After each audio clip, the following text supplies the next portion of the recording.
परी, तू शांत हो बरं. काय झालं मला नीट सांगतेस का? आणि कोणाला मदत करणं, त्याचा जीव वाचवणं हे का वाईट काम आहे? आई तिला विचारत होते. नाही ना, अजिबात नाही. पण माझी कार का? मम्मा, अगं काही सुचूही दिला नाही त्याने. मी दुसरं काहीतरी तजवीज केली असती. अजून महिनाही झाला नाहीये त्या कारला घेऊन. एवढी महागडी कार त्याने त्याच्या स्वप्नातही पाहिली नसेल. युजलेस कुठला. परी, तू शांत होतेस का आता? जाऊ दे अगं, एखाद्याला मदत केलीस असं समज. नाही मम्मा, मला हे अजिबात आवडलेलं नाहीये. मी सोडणार नाहीये त्याला. आणि ती कार खराब केली त्याने, तेही एका फालतू माणसासाठी. आपण ऐकत आहात इश्क रिस्क या कथेचा भाग 2.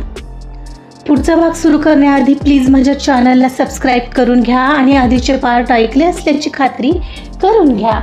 चला सुरुवात करतेय इश्क रिस्क भाग 2. परिणीता घरी पोहोचली तशी डायरेक्ट कारमधून उतरून तिच्या बंगलोमध्ये अगदी तंतनतच आत शिरली. डोअर बाहेर येताच डोअर बेल वाजवली, पण डोअर उघडायला बहुतेक वेळ लागत होता. तसं चिडून ती आणखी कंटिन्यू डोअर बेल वाजवू लागली. साक्षीने येऊन डोअर उघडला. हा रमेश कुठं कडमडलाय? इतका वेळ लागतो का डोअर उघडायला? तेवढं एक काम पण नीट करता येत नाहीये का तुला रमेश? सॉरी ताई, ते मी. त्यालाही आणि साक्षीलाही बघूनच कळालं तिचं काहीतरी बिनसलंय. कारण नकोय था मला, समजलं?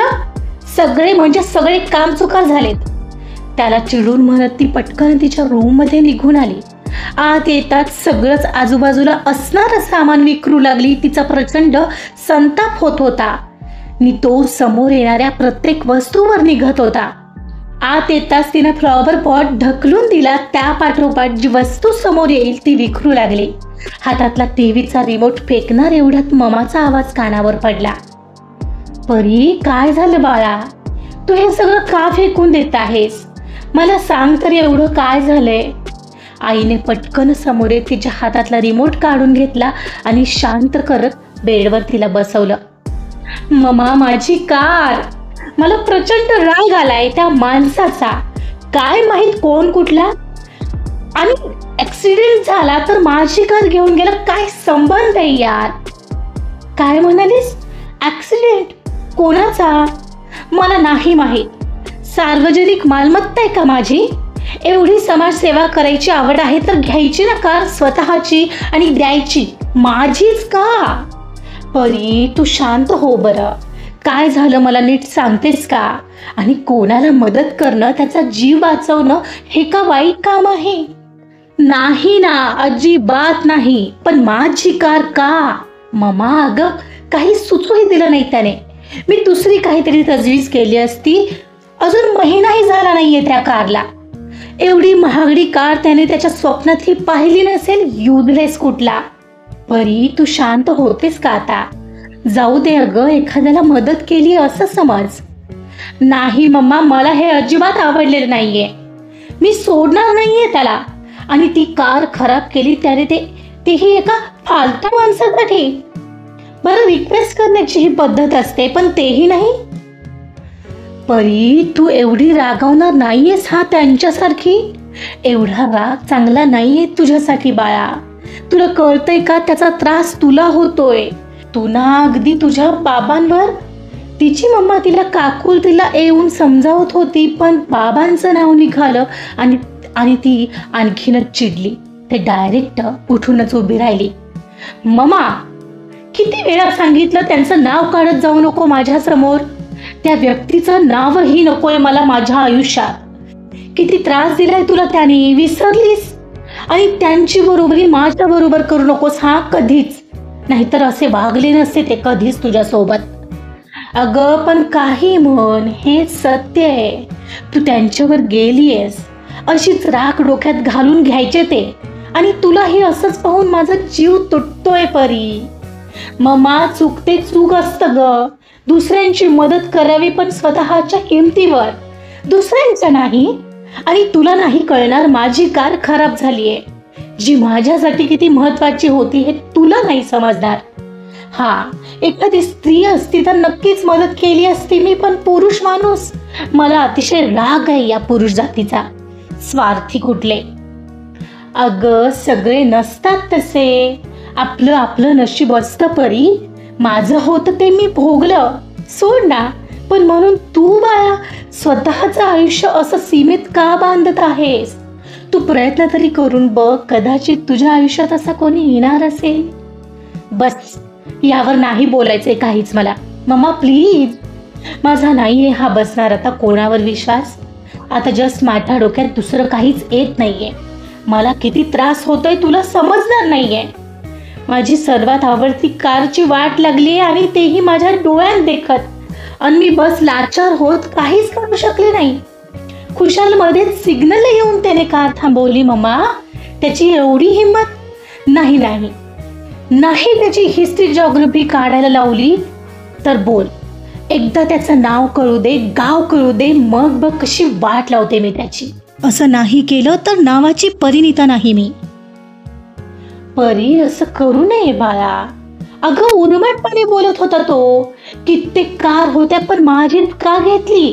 आणि आपल्याला गरज आहे तर गोड बोलावं ना माणसाने. परी सोड ना, मी थांबले तुझ्यासाठी जेवायची. ममाने जाणून बुजून तो विषय बदलला. ओहो, तू अजून जेवून घेतलं नाहीयेस? ममा, तू जेवून घ्यायचंच ना. अगं किती वेळा सांगितलं माझ्यासाठी नको थांबत जाऊ. तुझी तब्येत एकतर बरी नसते.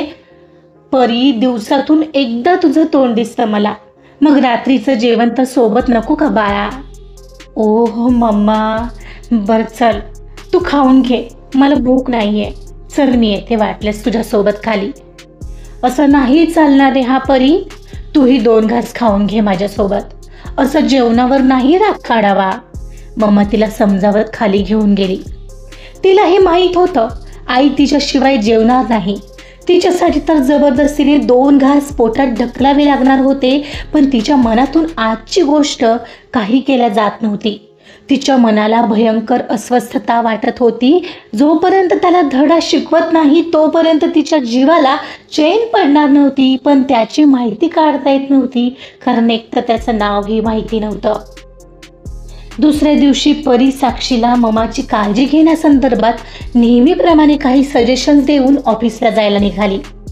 आज सोबत मानसी, तिची असिस्टंट ही असणार होती. परी बंगलो बाहेर आली तरी तिच्या जुन्या कारसोबत मानसी हजर होती. ती पटकन पाठीमागे जाऊन बसली. मानसी ही तिच्या शेजारी बसत तिला म्हणाली, परी काय ग, काय झालेलं काल? अचानक कॅब बुक करायला लावलीस आणि ही कार घेऊन बोलावलंस मला तू आज? तिनं नेमका तोच विषय काढला ज्याने रात्रभर परीनं डोकं दुखवून घेतलेलं. मानसी प्लीज, आता तो विषय नको. आपलं आजचं शेड्यूल काय ते सांग. फार काही नाहीये. एक मीटिंग आहे आणि कोलकातामध्ये एक शोरूमसाठी फ्रँचायझी हवी आहे म्हणून मोहनदास म्हणून आहेत, तर ते भेटायला आलेत. ओके. अगं पण आपली कार कुठे आहे? आपल्याला मीटिंगसाठी लागेल ना, कारण मी सोबत येऊ शकणार नाहीये. मला जरा वाकडेवाडीच्या आपल्या शोरूमला जावं लागणार आहे. मानसी, यापुढे मी हीच कार वापरेल जशी पूर्वी वापरायचे. तुझी तू कॅब करून जा, कळालं? आता या विषयावर मला पुन्हा चर्चा नकोय. ओके, मानसी वरवर म्हणाली. पण परी अजूनही चिडलेली आहे म्हटल्यावर तिला काही सांगणार नाही याची तिला कल्पना होती. पुन्हा स्वतःहून सगळं सांगेल याची तिला खात्री होती. त्यामुळे विषय न वाढवता तिने ड्रायव्हरला कार स्टार्ट करायला सांगितलं. तो दिवस तिचा मीटिंग आणि इतर कामातच गेला. कारची राहून राहून आठवण येत होती, पण मन वळवण्याचा यशस्वी प्रयत्न ती करत होती. त्रासदायक असणार पण अशक्य नाही हे तिला माहिती होतं. घरी जायला निघणार तर एवढ्यात घरच्या गेटवरील सेक्युरिटीचा फोन आला. परी मॅम, इथं मिस्टर आरुष म्हणून कोणीतरी आलेत, आज सोडायचं का? कोण आरुष? हो, ते तुमची कार घेऊन आलेत. काय करायचं? माझी कार? ती एक्साइट होऊन बोलली. हो मॅम, तो म्हणाला. पुढच्या क्षणाला तिला त्याचा चेहरा आठवला आणि तिला भयंकर चिड आली. येस, हा तोच असणार. ती मनाशी म्हणत राग कंट्रोल करत पुढं त्याला म्हणाली, त्याला तुम्ही तिथंच थांबवा, मी जस्ट निघते. आणि हो, मी तिथं आल्याशिवाय त्यांना जाऊ देऊ नका. Okay ma'am. तो म्हणाला आणि तिनं फोन ठेवला. मानसी, चल आपण निघतोय. अगं पण आज इतक्या लवकर? हो तू चल, आणि आता मला काहीही विचारू नकोस. आणि मग काका सोडतील तुला तुझ्या घरी. म्हणून ती तिला ओळखच घेऊन निघाली. त्याला आता चांगलंच अडकवायचं होतं तिला. काय करायचं आणि कसा त्याला धडा शिकवायचा याचेच उलटसुलट विचार तिच्या मनात सुरू होते. आजचा भाग इथंच संपलेला आहे. बघूया. त्या मुलाने खरंच प्रामाणिकपणे परिणितीला तिची कार परत आणून दिली आहे. पण खरंच त्याचं हे करणं बरोबर होतं का? आणि आता परीचा राग कसा शांत होईल? आरुष बरोबर आता ती नेमकी काय करणार आहे हे जाणून घेण्यासाठी तरी पुढचा भाग ऐकावा लागेल. बघूया काय होतंय. त्यासाठी ऐकत राहा इश्क रिश्क. कथा आवडत असेल तर प्लीज लाईक करा, सबस्क्राईब करा आणि शेअर सुद्धा करा. Thank you so much.